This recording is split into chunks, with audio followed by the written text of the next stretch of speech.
கர்த்தருக்கு பிரியமான சகோதர சகோதரர்களே, ஆண்டவரும் மர்ம இரட்சகருமாகிய ஆண்டவராகிய இயேசு கிறிஸ்துவின் ஒப்பற்ற நாமத்தினாலே உங்கள் அனைவருக்கும் இந்த அதிகாலை வேலைக்கான அன்பின் வாழ்த்துதலை தெரிவித்துக் கொள்கிறேன். தியானிக்கும்படியாக தெரிந்து கொள்ளப்பட்ட வேத வசனங்கள் 2 சாமுவேல் 6ஆம் அதிகாரம் 7ஆம் வசனம் முதல் 12ஆம் வசனம் வரை. உங்களுடைய வேதாகமத்தை திறந்து என்னோடு கூட வாசியுங்கள். 2 சாமுவேல் 6ஆம் அதிகாரம் 7ஆம் வசனம் முதல் 12ஆம் வசனம் வரை. அப்பொழுது கர்த்தருக்கு ஊசாவின் மேல் கோபம் உண்டது. அவனுடைய துணிவின் நிமித்தம் தேவன் அங்கே அவனை அடித்தார். அவன் அங்கே தேவனுடைய பெட்டி அண்டையிலே செத்தான். அப்பொழுது கர்த்தர் ஊசாவை அடித்தது நிமித்தம் தாவீது விசனப்பட்டு அந்த ஸ்தலத்திற்கு இந்நாள் மட்டும் வழங்கி வருகிற பேரேஸ் ஊசா என்னும் பெயரிட்டான். தாவீது அன்றைய தினம் கர்த்தருக்கு பயந்து கர்த்தருடைய பெட்டி என்னிடத்தில் வருவது எப்படி என்று சொல்லி அதை தன்னிடத்தில் தாவீது நகரத்தில் கொண்டு வர மனதில்லாமல் கீத்தியனாகிய ஓபேத் ஏதோமின் வீட்டிலே கொண்டு போய் வைத்தான். கர்த்தருடைய பெட்டி கீத்தியனாகிய ஓபேத் ஏதோமின் வீட்டிலே 3 மாதம் இருக்கையில் கர்த்தர் ஓபேத் ஏதோமியும் அவன் வீட்டார் அனைவரையும் ஆசீர்வதித்தார். தேவனுடைய பெட்டி நிமித்தம் கர்த்தர் ஓபேத் ஏதோமின் வீட்டையும் அவனுக்கு உண்டான எல்லாவற்றையும் ஆசீர்வதித்தார் என்று தாவீது ராஜாவுக்கு அறிவிக்கப்பட்டது.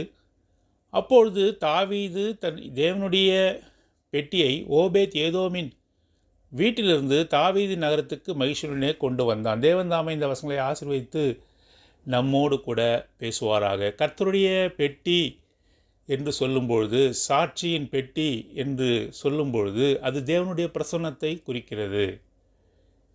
தேவனுடைய பிரசன்னத்தை சாட்சியின் பெட்டி குறிக்கிறதாக நாம் வசனங்களில் பார்க்கிறோம்.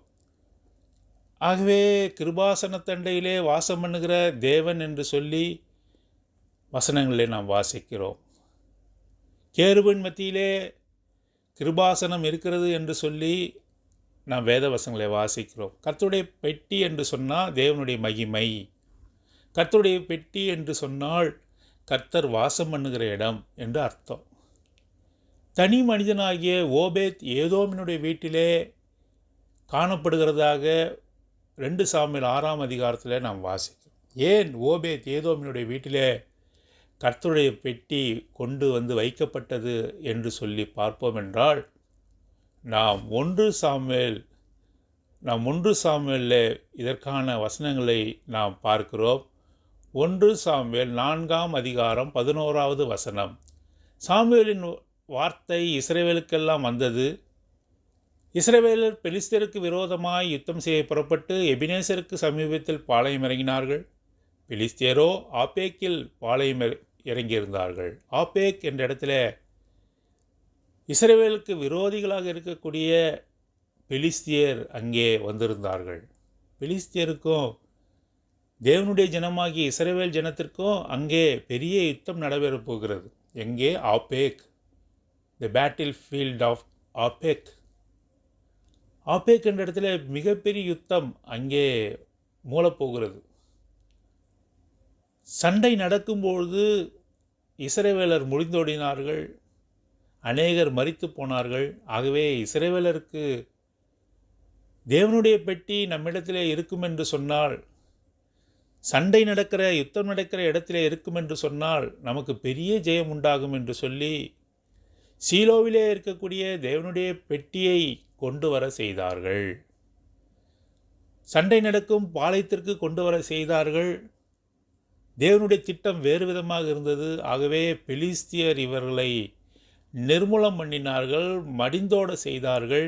மாத்திரமல்லாமல் தேவனுடைய பெட்டியையும் அவர்கள் கைப்பற்றி கொண்டு தங்களுடைய சொந்த ஊருக்கு அஸ்தோத்துக்கு தேவனுடைய பெட்டியை கொண்டு போனார்கள் என்று சொல்லி இந்த அதிகாரத்தில் வாசிக்கிறோம். 1 சாமுவேல் 4ஆம் அதிகாரத்தில். ஆகவே இதை கேள்விப்பட்ட ஆசாரனாகிய ஏலி கர்த்தருடைய மகிமை நம்மை விட்டு போனது என்று சொல்லி அவன் கீழே விழுந்து மரித்து போனான். ஆகவே அவனுடைய மருமகளும் கூட பிள்ளையை பெற்று மரிக்கிற சமயத்தில் இக்கபோத் என்று பெயர் வைத்தாள். ஏனென்று சொன்னால் தேவனுடைய மகிமை நம்மை விட்டு போயிற்று என்று அவள் சொல்லி தனது குமாரனுக்கு இக்கபோத் என்று பெயர் வைத்தாள் என்று சொல்லி அந்த அதிகாரத்தில் போடப்பட்டிருக்கிறது. ஆகவே தேவனுடைய பெட்டி என்றால் தேவனுடைய பிரசன்னம், தேவனுடைய பெட்டி என்றால் தேவன் அங்கே வாசம் பண்ணுகிறார் என்ற அர்த்தம்.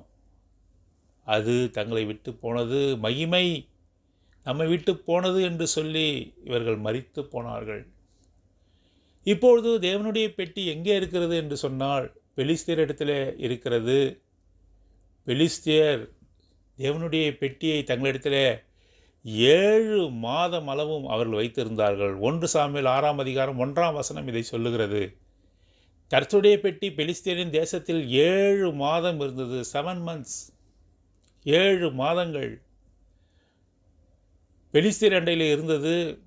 ஆகவே தேவன் பெலிஸ்தியரை வாதித்தார், மூல நோயினாலே வாதித்தார். அநேகர் மரித்து போனார்கள். இந்த வியாதியின் கொடுமையினால் அநேகர் தத்தளித்து கொண்டிருந்தால் என்ன செய்வது என்று தெரியவில்லை. 7 மாதம் அளவு அவரை பாடாய்படுத்தினார் பெலிஸ்தியரை. ஆகவே அவர்கள் யோசித்து அவர்கள் இந்த பெட்டி நம்ம இடத்தில் இருக்கக்கூடாது என்று சொல்லி அதற்கு பரிகாரங்களை செய்து மாட்டு வண்டிகளை பூட்டி அதில் வைத்து அனுப்பிவிட்டார்கள் என்று சொல்லி பார்க்கிறோம். 7 மாதம் அளவும் எங்கே இருந்தது? பெலிஸ்தியர் அண்டையில் இருந்தது. பெலிஸ்தியர் அண்டையில் இருக்கும்பொழுது தேவனுக்கு விரோதமான ஜனங்கள் மத்தியிலே தேவனுடைய பெட்டி இருக்கும் என்று சொன்னால் அங்கே பெரிய வியாதியை உண்டு பண்ணினார். கர்த்தருக்கும் புறஜாதியாருக்கும் சம்பந்தம் இல்லை, கர்த்தருக்கும் தேவனை அறியாதவர்களுக்கும் சம்பந்தம் இல்லை, கர்த்தருக்கும் துன்மார்க்குக்கும் சம்பந்தம் இல்லை. கர்த்தரை அவர்கள் வேறு விதமாக கையாள வேண்டும் என்று நினைத்தார்கள் என்று சொன்னால் வியாதியை கட்டளையிட்டார், சாபத்தை கட்டளையிட்டார். எப்படி இருந்தாலும் கர்த்தருடைய பெட்டி தேவனுடைய மக்களுக்கு சொந்தமானது. கர்த்தருடைய பிரசன்னம் தேவனுடைய பிரசன்னம் தேவனுடைய மக்களுக்குரியது. எவ்வளவுதான் நம்ம கீழ்ப்படியாமல் இருந்தாலும் கூட நம்மிடத்தில் தான் ஆண்டவர் வாசம் பண்ண விரும்புகிறார். பாருங்கள், அந்த இஸ்ரவேல் ஜனங்களைப் போல வணங்கா கழுத்துள்ளவர்களாக, கீழ்ப்படியாதவர்களாக, முரட்டாட்டம் செய்கிறவர்களாக இருந்தாலும் கூட கர்த்தருடைய பிரசன்னம், கர்த்தருடைய பெட்டி, கர்த்தருடைய ஆளுகை எங்கே இருக்கணும்? கர்த்தர் எதை விரும்புகிறார்? இஸ்ரவேலர் இடத்துல தான் இருக்கும். எவ்வளவு தான் கீழ்ப்படியாமல் இருந்தாலும் கூட ஆண்டவர் நம்ம மத்தியில் வாசம் செய்யும். இந்த காலை வேலை எவ்வளோ ஆறுதலான வார்த்தை. பெலிஸ்தியரிடத்தில் ஒரு நாளும் அவர் வாசம் செய்ய விரும்பவில்லை. புறஜாதியினிடத்தில் ஒரு நாளும் அவர் வாசம் செய்ய விரும்பவில்லை. எவ்வளவுதான் இவர்கள் அழிச்சாட்டியம் பண்ணினாலும் துன்மார்க்கத்தில் இருந்தாலும் கூட எப்படியாவது இவர்களை மனம் திருந்த செய்ய வேண்டும், அவர்களிடத்திலே தான் நான் இருப்பேன் என்று சொல்லி கர்த்தருடைய வாஞ்சை எப்படி இருக்கு பாருங்கள். இஸ்ரவேலரை குறித்தே அவருடைய வாஞ்சை இருக்கு. இப்பொழுது ஆவிக்குரிய இஸ்ரவேலராகிய நம்மை குறித்தே அவருடைய வாஞ்சையெல்லாம் இருக்குது. நம்மை சுற்றியே அவருடைய ஆவல் இருக்கிறது, நம்மை சுற்றியே அவருடைய பாசம் அன்பு இருக்கிறது. ஆகவே அந்த பிரசன்னமானது இஸ்ரவேல் ஜனங்களிடத்தில் வர வேண்டும் என்று தேவன் விரும்புகிறார். 7 மாதம் பெலிஸ்தியரை பாடாய்படுத்தினார். அவர்கள் அந்த நோயை தாங்க ஒண்ணாமல் அவர்கள் பரிகாரங்களை செய்து மாட்டு வண்டியை பூட்டி பெட்டியை வைத்து அனுப்பிவிட்டார்கள் என்று சொல்லி நாம் பார்க்கிறோம். பாருங்கள், பெட்டியானது இஸ்ரவேல் தேசத்துக்குள்ளாக வருகிறது. 1 சாமுவேல் 7ஆம் அதிகாரம் 1ஆம் வசனத்தில் அப்படியே கீரியாத் யாரீமின் மனுஷர் வந்து கர்த்தருடைய பெட்டியை எடுத்து மேட்டில் மேல் இருக்கிற அபினதாபின் வீட்டில் கொண்டு வந்து வைத்து கர்த்தருடைய பெட்டியை காக்கும்படிக்கு அவனுடைய குமாரனாகிய எலியேசரை பரிசுத்தம் பண்ணினார்கள். இப்போது அபினதாப் என்று சொல்லக்கூடிய இஸ்ரவேல் தேசத்தானுடைய வீட்டிற்கு பெட்டி வந்துவிட்டது. அவர்கள் லேவி கோத்திரத்தை சார்ந்தவர்கள். ஆகவே அவர்கள் இப்பொழுது பெட்டியை தங்களிடத்திலே வைத்திருக்கிறார்கள். 20 வருஷம் பெலிஸ்தியர் இடத்துல 7 மாதம் தாங்க முடியல, அனுப்பிட்டாங்க. இவர்களுடைய வீட்டில் 20 வருஷம் தரித்து இருக்கிறது. 20 வருஷம் தேவனுடைய பெட்டி அவர்களிடத்தில் இருக்கிறது. இதுதான் முக்கியமான காரியம். ஆண்டவர் இன்றைக்கு நம்மோடு கூட பேசிக்கொண்டிருக்கிறோம். தேவனுடைய பிரசன்னம் இப்போ அபினதாபுடைய வீட்டில் இருக்குது. அபினதாபும் அவருடைய குமாரர்களும் என்ன செய்திருக்கணும்? தேவனுக்கு கீழ்ப்படிந்து நடந்திருக்கணும், தங்களை பரிசுத்தம் பண்ணி கொண்டிருக்கணும், எப்பொழுதுமே பரிசுத்த நடக்கையிலே காணப்பட்டு இருக்கணும். அவரை குறித்து அறிகிற அறிவில் வளரணும். ஏனென்றால் தேவனுடைய பிரசன்னம் அவர்கள் மத்தியில் இருக்கிறது. அவருக்கேற்ற பரிசுத்தத்தில் அவர்களும் காணப்பட்டு இருக்கணும். ஆண்டவர் எதை விரும்புவார் என்பதை இவர்கள் நன்கு அறிந்திருந்திருக்க வேண்டும். 20 வருஷம் பெரிய காலம். ஆனால் ஒன்றுமே கற்றுக்கொள்ளவில்லை. எப்படி இதை உணர்கிறோம்? அங்கே அபினதாபினுடைய வீட்டில் 20 வருஷம் தேவனுடைய பெட்டி தரித்திருந்த பிறகு தாவீது ராஜா எப்படியாவது கர்த்தருடைய பெட்டி எருசலேமுக்கு கொண்டு வந்துவிட வேண்டும் என்று சொல்லி அநேக ஜனங்களோடு கூட போய் அங்கே என்ன செய்கிறான்? கர்த்தருடைய பெட்டியை அபினதாபினுடைய வீட்டிலே இருந்து அங்கே கொண்டு வருகிறதை பார்க்கிறோம். பாருங்கள், அபினதாபினுடைய வீட்டிலிருந்து கர்த்தருடைய பெட்டியை தாவீது ராஜா கொண்டு வரும்பொழுது அந்த பெட்டியை யார் நடத்தினா? யார் வழி நடத்தினா? ஊசா, அகியோ, அபினதாபின் பிள்ளைகள் ஊசா, அகியோ என்பவர்கள் வழி நடத்தினார்கள் என்று சொல்லி வசனங்களில் வாசிக்கிறோம். அங்கே வழிநடத்தி கொண்டு வரும்பொழுது பெட்டி தடுமாறினது. அப்பொழுது ஊசா கையை நீட்டி என்ன செய்தான்? பெட்டியை காப்பாற்ற வேண்டும் என்று சொல்லி அவன் கையை நீட்டினான். அங்கேயே அடித்தார். பெட்டி அண்டையிலே அவன் மரித்து போனான் என்று சொல்லி ஊசாவை குறித்து நாம் வாசிக்கிறோம். 1 நாளாகமம் 13ஆம் அதிகாரம் 11ஆம் வசனம். அப்பொழுது கர்த்தர் ஊசாவை அடித்த நிமித்தம் தாவீது விசனப்பட்டு அந்த ஸ்தலத்திற்கு இந்நாள் மட்டும் வழங்கி வருகிற பேரேஸ் ஊசா என்னும் பெயரிட்டான். ஊசா கையை நீட்டி துணிகரமாக தொட்டான். ஆகவே ஊசா தொட்டது நிமித்தமாக ஊசாவை அடித்தார். ஊசாவோ அகியோவோ இந்த அபினதாப் வீட்டில் இருக்கக்கூடியவர்களோ 20 வருஷங்கள் அவனுடைய வீட்டில் இருந்தாலும் கூட கர்த்தருடைய காரியங்களை கற்றுக்கொள்ளவில்லை. ஆண்டவர் நம்மோடு கூட இந்த அதிகாலை வேலை பேசுகிறார். எவ்வளவு வருஷமாக நாம் சபைக்கு வருகிறோம்? எவ்வளவு வருஷமாக தேவனுடைய வசனங்களை படிக்கிறோம்? எவ்வளவு வருஷமாக தேவன் நம்மோடு கூட பேசி கொண்டிருக்கிறார்? தேவனுடைய பிரசன்னம் நம்மோடு கூட இருக்கிறது. நாம் அவருடைய வார்த்தைகளை கற்றுக்கொண்டு இருக்கிறோமா? அவர்களுடைய வார்த்தையின்படி கீழ்ப்படிய நாம் நடந்து கொண்டிருக்கிறோமா?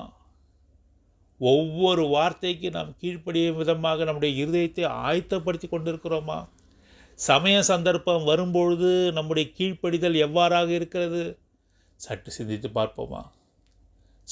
பார்ப்போமா? அபினதாப் வீட்டில் 20 வருஷங்கள், அங்கே 7 மாதமே பெலிஸ்தியரால் கர்த்தருடைய பெட்டியை வைத்துக் கொள்ள முடியவில்லை. ஏனென்றால் அவர்கள் அந்நியர்கள்.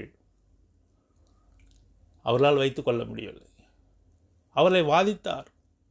ஆனால் 20 வருஷம் அபினதாப் வீட்டில் அவருடைய பிள்ளைகள் எலியேசர், ஊசா, அகியோ ஒரு நாளும் கர்த்தருடைய காரியங்களை கற்றுக்கொள்ளவில்லை. இதை கேட்டுக்கொண்டிருக்கிற எனக்கு அருமையான ஜனங்கள், எத்தனை வருஷங்கள் ஆண்டவர் உன்னோடு கூட பேசிக்கொண்டே இருக்கிறார்.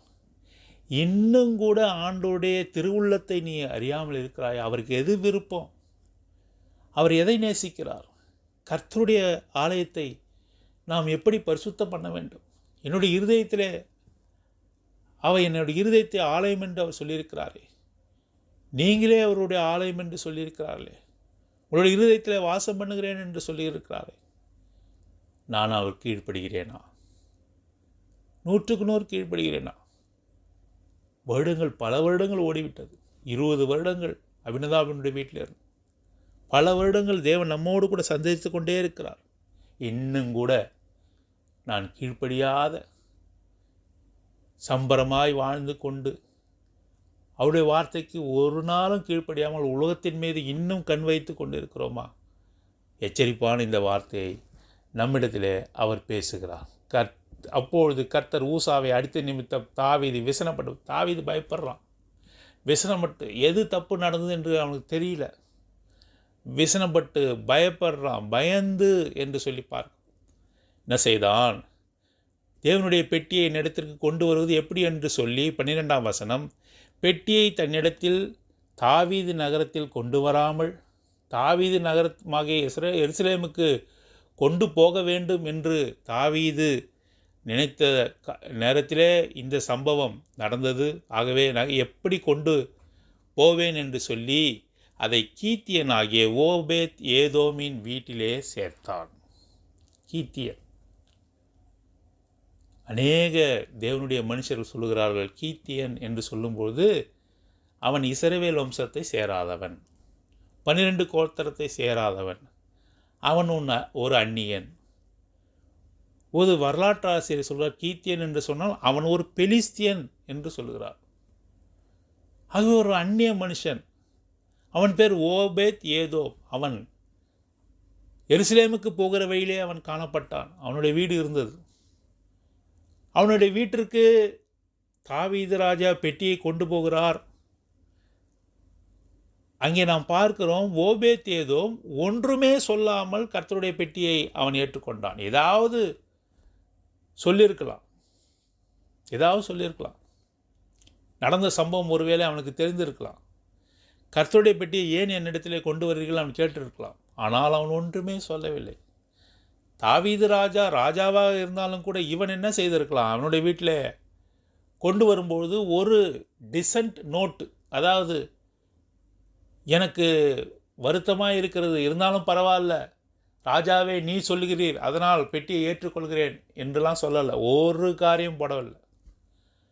அவன் பெட்டியை ஏற்றுக்கொண்டான். தேவனுடைய பிரசன்னத்தை ஓபேத் ஏதோம் என்று சொல்லக்கூடிய இந்த மனுஷன் ஏற்றுக்கொண்டான் என்று சொல்லி பார்க்கிறோம். ஓபேத் ஏதோம் கீத்தியன் என்று போடப்பட்டு அவன் அவிசுவாசியாக, அவன் அந்நிய மனுஷனாக காணப்பட்டான். இஸ்ரவேல் ஜனத்தை சாராதவனாக காணப்பட்டான். ஆனால் அவனுடைய வீட்டிலே சேர்த்தான். இவன் போய் சேர்த்தான். வைத்துக்கொள் இந்த பெட்டியை என்று சொன்னான். தாவீது சொன்னான். ஓபேத் ஏதோம் எந்தவித மறுப்பும் சொல்லாமல் கர்த்தருடைய பெட்டியை ஏற்றுக்கொண்டான். தன் வீட்டிலே ஏற்றுக்கொண்டான். ஒரு நாளே கர்த்தருடைய பிரசன்னம் உங்களிடத்திலே வந்தது. நீங்கள் ஏற்றுக்கொள்ளும்படியாக ஆண்டவர் உன்னுடைய இருதய கதவை தட்டி நின்றார். ஓபேத் ஏதோமை போல அந்நிய மனுஷராகிய நாமும் கூட அவரை ஏற்றுக்கொண்டோம். பாருங்க, தேவனுடைய பெட்டியை 14ஆம் வசனம் 1 13 14 தேவனுடைய பெட்டி ஓபேத் ஏதோமின் வீட்டிலே அவனிடத்தில் 3 மாதம் இருக்கையில். பாருங்க, வசனம்லாம் மிக முக்கியம்.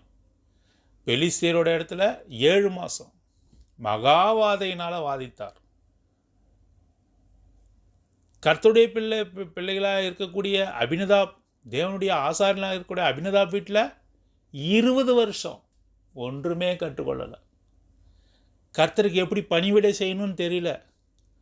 கர்த்தருக்குரிய மரியாதையை எப்படி கொடுக்க வேண்டும் தெரியல. த ரெவரன்ஸ், ஆண்டவருக்குரிய மகிமையை எப்படி கொடுக்கணும், ஆண்டவருக்குரிய கனத்தை எப்படி கொடுக்கணும்னு சொல்லி கர்த்தருடைய பிள்ளைகள் என்று சொல்லக்கூடிய அபினதாபினுடைய வீட்டில் அது நடைபெறல. 20 வருஷம் ஒன்றுமே கற்றுக்கொள்ளலை. ஆகவே அவனை அடித்தார்.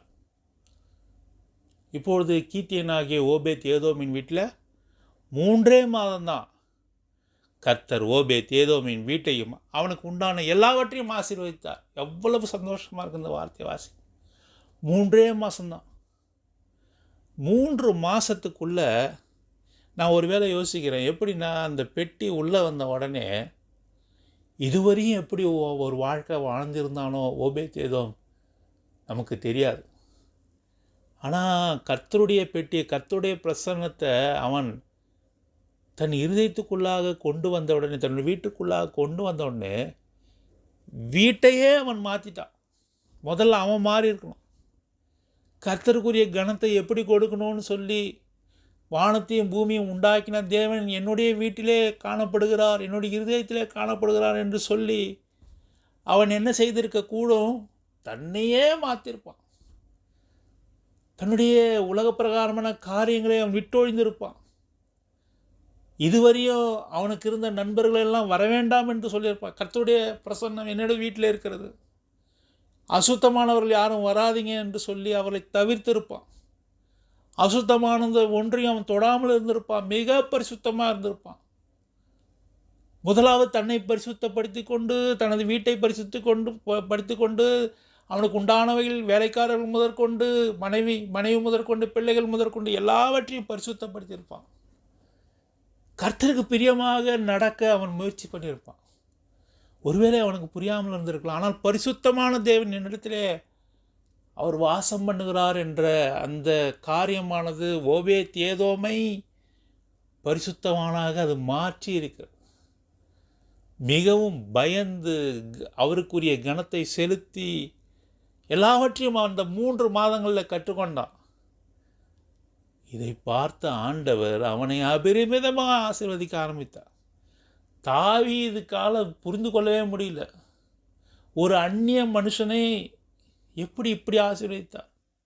20 வருஷமாக சேவை செய்த ஊசாவை அடித்தார். 3 மாதத்தில் எங்கேயோ போயிட்டான் ஓபேத். ஆசீர்வாதத்துக்கு மேலே ஆசீர்வாதம். பிள்ளைகள் ஆசீர்வதிக்கப்படுகிறார்கள், வீடு பாதுகாக்கப்படுகிறது, சந்தை செஞ்சு ஆசீர்வதிக்க ஆரம்பித்தார். 3 மாதங்களில் கர்த்தருடைய ஆசீர்வாதமே ஆசீர்வாதம், அதோடு கூட வேதனையை கூட்டார். அப்பேற்பட்ட ஆசீர்வாதத்தை ஓபேத் ஏதோம் பெற்றுக்கொண்டான் என்று சொல்லி வாசிக்கிறோம். தேவனுடைய பெட்டி ஓபேத் ஏதோமின் வீட்டிலே அவனிடத்தில் 3 மாதம் இருக்கையில் கர்த்தர் ஓபேத் ஏதோமின் வீட்டையும் அவனுடைய உண்டான எல்லாவற்றையும் ஆசீர்வதித்தார் என்று சொல்லுவான். ஓபேத் ஏதோம் மாத்திரமல்ல, தன்னுடைய வீட்டில் இருக்கிற எல்லோரும் கூட தேவனுக்கு பரிசுத்தமானவர்களாக மாறும்படியாக செய்தான். அதனுடைய பலனையும் பெற்றுக்கொண்டான், அபிரிதமாக ஆசீர்வதித்தான். எப்பேற்பட்ட ஆசீர்வாதம்! 1 நாளாகமம் 15:21. மத்தத்தியா, எலிபெலேக்கு, மிக்கேனியா, ஓபேத் ஏதோம், ஏயேல், அசிசியா என்பவர்கள் செமனீத் என்னும் இசையில் பாடி சுரமண்டலங்களை நேர்த்தியாய் வாசித்தார்கள். சுரமண்டலங்களை வாசித்து பாடக்கூடிய இடத்துல தாவீது ராஜா இந்த ஓபேத் ஏதோமை நியமித்திருக்கிறார். 1 நாளாகவும் 15:21 சொல்லு. ஓபேத் ஏதோம் என்பவர்கள் மற்றவர்களோடு சேர்ந்து ஓபேத் ஏதோம் எங்கே இருக்கிறான்? செம்மனீத் என்னும் இசையில் பாடி சுரமண்டலை நேர்த்தியாய் வாசித்தார்கள். அது மாத்திரமா? இன்னொரு காரியம் பாருங்கள். 1 நாளாகமம் 15ஆம் அதிகாரம் 18ஆம் வசனம். 1 நாளாகமம் 15:18. இவர்களோடு கூட 2வது வரிசையாக தங்கள் சகோதரராகிய சகரியா, பேன், யாசியேல், செமிராமோத், எகிக்கேல், உன்னி, எலியாப், பெனாயா, மசேயா, மத்தித்தியா, எலிபெலேக்கு, மிக்கனேனியா, ஓபேத் ஏதோம், ஏயேல் என்னும் வாசல் காவலரையும் நிறுத்தினார்கள். வாசல் காவலாளரையும் நிறுத்தினார்கள். தேவனுடைய வீட்டினுடைய வாசலுடைய காவலராக மாறினான். 1 நாளாகமம் 15:21 இசையை வாசித்து பாடி சுரமண்டலத்தை இசைக்கக்கூடிய கர்த்தருக்கு அருகாமையில் என்று பாடி வாசிக்கக்கூடிய தகுதியை பெற்றிருக்கிறான். 1 நாளாகமம் 15:18 வாசிக்கிறோம், ஓபேத் ஏதோம் வாசல் காவலாளராயும் நிறுத்தினார். Obed Edom becomes the doorkeeper of the very tabernacle of the Lord. தேவனுடைய வீட்டினுடைய காவல்காரனாக அவன் மாறினான். எவ்வளோ பெரிய பாக்கியம்! தாவீது விரும்பின பதவி. தாவீது ராஜாவாக விரும்பலை. தாவீது ராஜாதி ராஜாவாக இருக்கணும் விரும்பலை. அவருடைய அவருடைய வீட்டின் கர்த்தருடைய வீட்டினுடைய வாசல் காவற்காரனாக மாறுவது தான் அவர் விரும்பினார். எங்கே வாசிக்கிறான்? சங்கீதம் 84ஆம் சங்கீதம் 10ஆம் வசனம். 84:10. 1000 நாட்களை பார்க்கிலும் உமது பிரகாரங்களில் ஒரே நாள் நல்லது. ஆகாமிய கூடாரங்களில் வாசமாயிருப்பதை பார்க்கிலும் என் தேவனுடைய ஆலயத்தின் வாசற்படியில் காத்திருப்பதையே தெரிந்து கொள்வேன். எப்பேற்பட்ட ஆசீர்வாதம்! எப்பேற்பட்ட ஆசீர்வாதம் பண்ணுவான். தாவீதான் சொல்கிறான், கர்த்தருடைய வீட்டினுடைய வாசற்படியில் காவல்காரனாக இருப்பது தான் எனக்கு வேண்டும். I had rather be a doorkeeper in the house of my God. அந்த பதவியை யார் பெற்றுக்கொண்டா? ஓபேத்-ஏதோம். பாடலை பாடி நேர்த்தியாய் சுரமண்டலை இசைக்கக்கூடிய பதவியை யார் பெற்றுக்கொண்டா? ஓபேத்-ஏதோம். ஓபேத்-ஏதோம் யார்? கீத்தியன், கர்த்தரை அறியாதவன், அந்நிய மனுஷன். ஆனால் அவனுடைய வீட்டில் 3 மாதம் தேவனுடைய பெற்று தன்னையே மாற்றினான். கர்த்தருக்கு பிரியமானவன் நடந்து கொண்டான். கர்த்தருடைய சித்தம் என்ன என்று தெரிந்து அதன்படி செய்ய ஆரம்பித்தான். பரிசுத்தத்துக்கேற்ற பரிசுத்தமாக, தேவனுடைய பரிசுத்தத்துக்கேற்ற பரிசுத்தமாக தன்னையும் தனது வீட்டையும் தன் உடன் பிறந்தாரையும் தன் குடும்பத்தையும் தன் இனஜன பந்துக்களையும் எல்லாவற்றையும் மாற்றினான். கர்த்தர் அவனை ஆசீர்வதித்தார். எப்பேற்பட்ட ஆசீர்வாதம்! அவருக்கு லேவியர்கள் சேவை செய்கிறார்களே, அந்த இடத்துல இவனும் சேவை செய்யும்படியாக, பாடல்களை பாடும்படியாக, கர்த்தரை ஆராதிக்கும்படியான வாய்ப்பை ஓபேத்-ஏதோம் பெற்றுக்கொண்டான். மாத்திரமல்ல, வாசற்பிள்ளையில் நின்று வாசலை காக்கக்கூடிய பதவி, தாவீது விரும்பின பதவி, அதையும் அவன் பெற்றுக்கொண்டான் என்று நாம் பார்க்கிறோம். ஆகவே தான் 1 சாமுவேல் 2:30 என்ன வாசிக்கிறோம்? என்னை கனம் பண்ணுகிறவர்களை நான் கனம் பண்ணுவேன், என்னை அசட்டை பண்ணுகிறவர்களை கனவீனப்படுவார்கள் என்று சொல்கிறார். ஆகவே கனப்படுத்தினான் கர்த்தர், அவனை கனப்படுத்தினார் என்று சொல்லி வாசிக்கிறோம். பாருங்கள், ஓபேத்-ஏதோம் மாத்திரமல்ல, அவனுடைய வம்சமே ஆசீர்வதிக்கப்பட்டிருக்கு. அதை மாத்திரம் பார்த்து முடித்திடலாம். 1 நாளாகமம் 26 அதிகாரம் 1 நாளாகமம் 26 அதிகாரம் 4 வசனம். ஓபேத்-ஏதோமின் குமாரர் மூத்தவனாகிய செமையாவும், யோசபாத், யோவாக், சாக்கார், நெத்தனியேல், அமியேல், இசக்கார், பெல்யூல்தாயி என்னும் 2ஆம் 3ஆம் 4ஆம் 5ஆம் 6ஆம் 7ஆம் 8ஆம் குமாரருமாமே 8 குமாரர்களை ஓபேத்-ஏதோம் பெற்றிருக்கிறான் என்று சொல்லி வாசிக்கிறோம். பிறகு 5ஆம் வசனத்தில் தேவன் அவனை ஆசீர்வதித்தார். 8 குமாரர்களை குறித்து கொடுத்து ஆசீர்வதித்தார். அவர் இந்த குமாரர்களும் தேவனுக்கு சேவை செய்யும்படியாக செய்திருக்கிறார். எங்கே வாசிக்கிறோம்?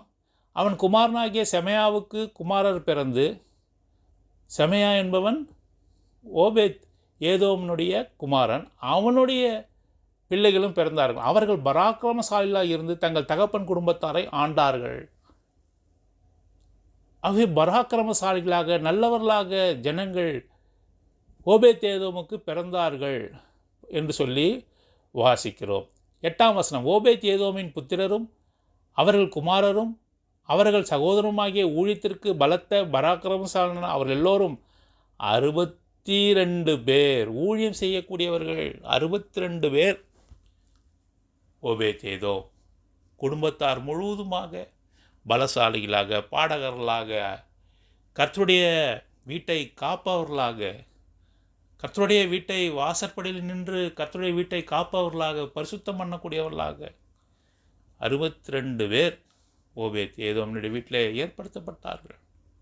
அவர் பராக்கிரமசாலியாக இருந்தார்கள். ஒரு வசனத்தில் வாசிக்கிறோம், 5ஆம் வசனத்தில் 1 நாளாகமம் 26:5 என்ன வாசிக்கிறோம்? கர்த்தர் அவர்களை ஆசீர்வதித்திருந்தார். கர்த்தர் அவர்களை கர்த்தருடைய ஆசீர்வாதம் வேணுமா? கர்த்தருடைய ஆசீர்வாதம் மெய்யாகவே நமக்கு வேணுமா? ஓபேத்-ஏதோம் கர்த்தருடைய பரிசுத்தத்துக்கேற்ற பரிசுத்தவானாக அவன் மாறினான்.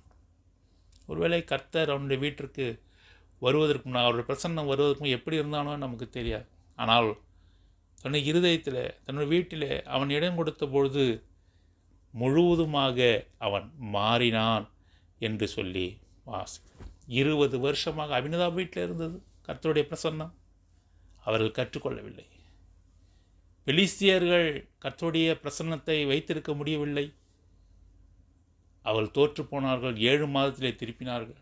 ஆனால் ஓபேத்-ஏதோம் வீட்டிலே வலுக்கட்டாயமாக தாவீது கர்த்தருடைய பெட்டியை வைத்தபோது இவன் மறுப்பேதும் சொல்லாமல் ஏற்றுக்கொண்டான். He received the Lord joyfully, the presence of the Lord joyfully. ஓபேத்-ஏதோம் அதனுடைய காரியம் என்ன? தன்னை மாற்றினான், தன் குடும்பத்தாரை மாற்றினான்.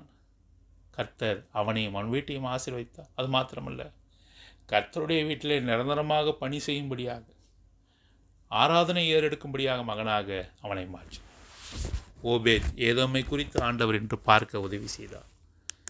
நம்முடைய வாழ்க்கையிலும் கூட ஆண்டவர் பெரிய காரியத்தை செய்ய இன்றைக்கு காத்திருக்கிறார். ஒருவேளை பழைய காலங்கள் போனது போகட்டும், கர்த்தருடைய பிரசன்னம் உன்னிடத்தில் வந்திருக்கிறது.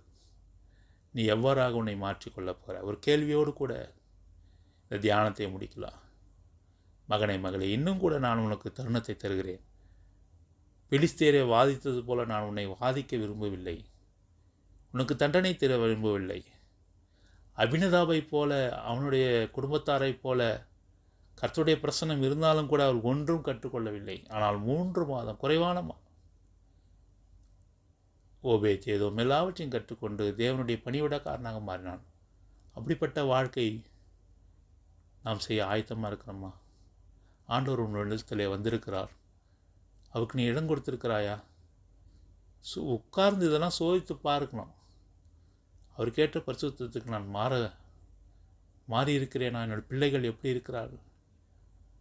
அவனுடைய ஒரு டெசிஷன் அவருடைய குடும்பத்தார் முழுவதும் கர்த்தருக்கு சேவை செய்ய முடியாது.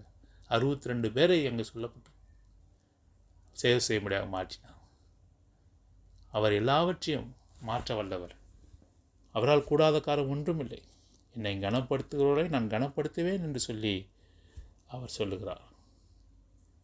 அவர் அசட்டை செய்ய வேண்டாம். அவருக்குரிய கனத்தை நாம் கொடுப்போம். தேவனுடைய பிரசன்னத்துக்கு ஏற்ற கனத்தை கொடுப்போம். அவருடைய வீட்டிலேயும் கூட சபையிலேயும் கூட மிக பயபக்தியாக நாம் காணப்பட தேவன் நமக்கு உதவி செய்ய வேண்டும். அவருக்குரிய கனத்தை கொடுக்கணும். அசட்டையாக இருக்கவே கூடாது.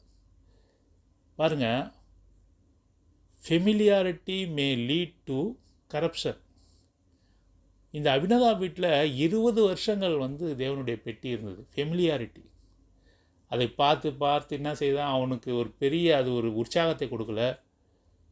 அபினதா வீட்டில் இருக்கக்கூடியவர்களுக்கு அது ஒரு பெரிய காரியமாக தோறல. ஏன்னா ஃபெமிலியாரிட்டி, கர்த்தருடைய பெட்டி அவளை வீட்டில் இருக்குது, அது பெருசாக அவங்களுக்கு ஒன்றும் தெரியல.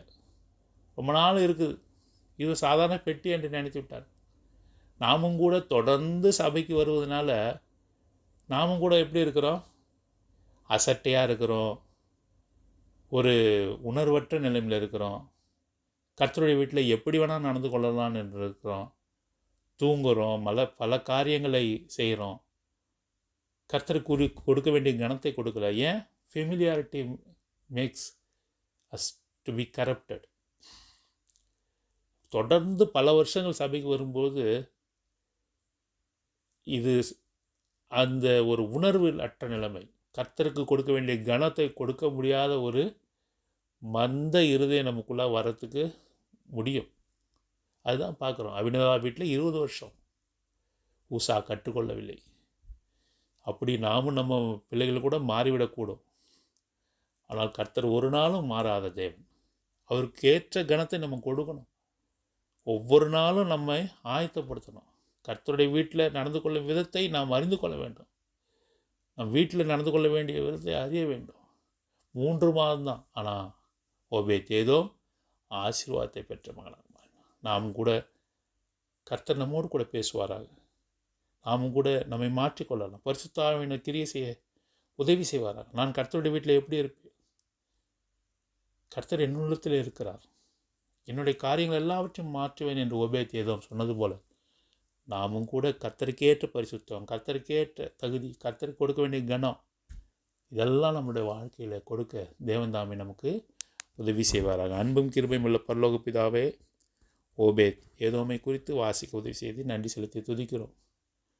ஓபேத் ஏதோம் உம்மை அவன் ஏற்றுக்கொண்டான், உமக்கேற்ற வண்ணமாக தன்னை மாற்றினான். அதன் விளைவை குறித்து நாம் வாசிக்கிறோம். அவன் உம்மை ஆராதிக்கிறவனாக, உம்முடைய வாசற்கதவு அண்டையிலே காவல்காரனாக, தாவீது விரும்பின பதவியிலே அவனை வைத்தேன். என்னை கனப்படுத்தினவர்களை நான் கனப்படுத்துவேன் என்று சொன்னேன். அதே விதமாக ஓபேத் ஏதோமை கனப்படுத்தினீர் என்று சொல்லி நாம் வாசிக்கிறோம். தாவீது ராஜா அதை பார்த்து ஆச்சரியப்படும் விதமாக அவனுடைய வாழ்க்கை சாட்சி இருந்தது என்று சொல்லி நாங்கள் வாசிக்கிறோம். அப்பேற்பட்ட சாட்சியை பெற்றுக்கொள்ள உதவி செய்யும். எங்களுடைய வீடுகளில், எங்களுடைய சபையிலே கூட நாங்கள் ஜாக்கிரதை உள்ளவர்களாக, ஆண்டவரே உமக்குரிய கனத்தை கொடுக்கக்கூடியவர்கள், அசட்டையாக சாங்கோபமாக நாம் காணப்படாதபடி நேர்த்தியாக உமக்கு கனத்தை கொடுக்கிறவர்களாக நாங்கள் காணப்பட நீதாமே உதவி செய்ய வேண்டும். மற்றவர்கள் எப்படி இருக்கிறார்களோ அது எங்களுக்கு தேவையில்லாத ஒன்று. அவர்கள் இப்படி இவர்கள் அப்படி, அது எங்களுக்கு தேவையில்லாத ஒன்று. நாங்கள் உமக்கு கீழ்ப்படிந்து உமக்குரிய கனத்தை கொடுக்க நீதாமே உதவி செய்தல் வேண்டும் என்று ஒப்பு கொடுத்து இந்த ஜெபத்தை அருமையாண்டவராகிய இயேசு கிறிஸ்துவின் நாமத்தில் நல்ல பிதாவே. ஆமேன். ஆமேன்.